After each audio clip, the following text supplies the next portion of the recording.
नमस्कार मित्रांनो, मी प्रतिभा आपल्या महासरकार योजना या यूट्यूब चॅनलमध्ये तुमचं स्वागत करते। तर मित्रांनो, आजच्या या व्हिडिओमध्ये आपण अतिशय महत्त्वाचं अपडेट घेऊन आलेलो आहोत। तर तुम्ही ही न्यूज ऐकलेली असेल की यूपीआय व्यवहारांवरती आता नवीन निर्बंध लागलेले आहेत। 1 ऑगस्ट पासून हे निर्बंध जे आहेत ते लागू केले जाणार आहेत। तर युनिफाइड पेमेंट इंटरफेस म्हणजेच यूपीआय ॲप मधून व्यवहार करण्यासाठी 1 ऑगस्ट पासून काही महत्त्वाचे बदल लागू होणार आहेत। हे नियम गुगल पे, फोन पे, पेटीएम सह सर्व यूपीआय ॲपवर लागू होणार आहेत।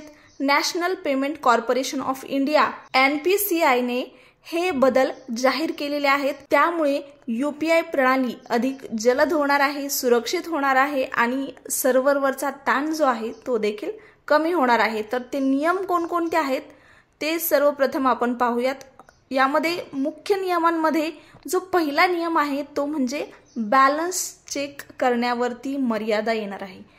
एका यूपीआय ॲपमधून दिवसाला जास्तीत जास्त 50 वेळा तुम्हाला बॅलन्स तपासता येणार आहे। सकाळी 10 ते दुपारी 1 आणि संध्याकाळी 5 ते रात्री 9:30 या दरम्यान बॅलन्स चेक करण्यावर मर्यादा असणार आहे। जो दुसरा बदल आहे तो म्हणजे प्रत्येक यशस्वी पेमेंट नंतर बॅलन्सची माहिती, म्हणजे तुम्हाला या ठिकाणी प्रत्येक यशस्वी पेमेंट नंतर ग्राहकाला बॅलन्सची माहिती SMS किंवा ॲप नोटिफिकेशनद्वारे मिळेल। त्यामुळे पुन्हा पुन्हा तुम्हाला बॅलन्स तपासायची गरज लागणार नाही। तिसरा जो बदल आहे तो म्हणजे लिंक केलेल्या खात्यांची माहिती। मोबाईल क्रमांकाशी जोडलेल्या बँक खात्यांची माहिती दिवसाला फक्त 25 वेळा तुम्हाला पाहता येणार आहे।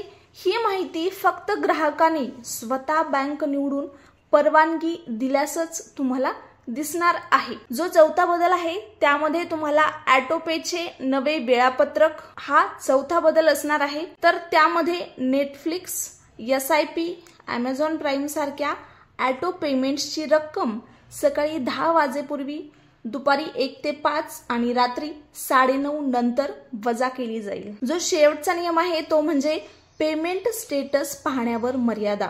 आता तुम्हाला पेमेंट स्टेटस पाहण्यावर देखील मर्यादा येणार आहे। त्यामध्ये तुमचे पेमेंट अडकले किंवा फेल झाले तर त्याची स्थिती 90 सेकंदाच्या अंतरानेच तुम्हाला पाहता येणार आहे।